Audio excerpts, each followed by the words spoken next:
Ils sont venus à l'aéroport de Newquay dans le sud-ouest de l'Angleterre pour apercevoir ce qui semble être un avion. Il a bien un fuselage et un réacteur, mais en s'approchant, on se rend compte qu'il n'a pas d'aile.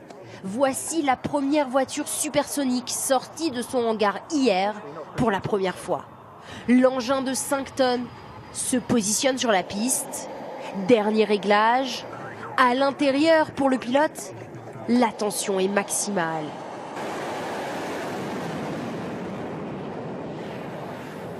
La voiture atteint les 320 km/h en 8 secondes. La foule applaudit cette performance hors du commun.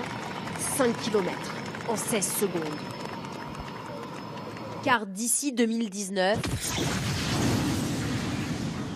on ne l'entendra qu'après son passage. Logique puisque cette voiture ira plus vite que le son, plus vite même qu'une balle de pistolet à 1600 km/h. Et c'est à Bristol, grâce à une cinquantaine d'ingénieurs de Formule 1 et de techniciens de l'aéronautique et du spatial, que ce projet a pu voir le jour.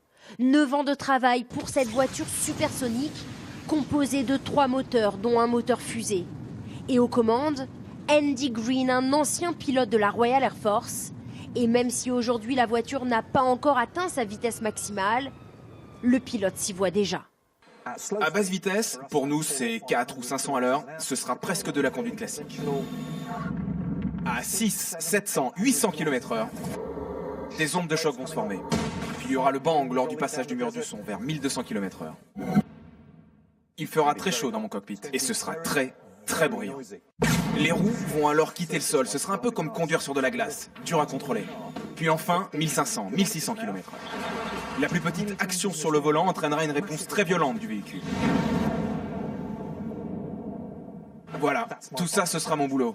Et c'est en Afrique du Sud, dans ce désert ultra plat, que sera tenté le record final. Alors comment suivre cette fusée horizontale, communiquer avec le pilote et retransmettre les images au public grâce à un avion de chasse, tout simplement.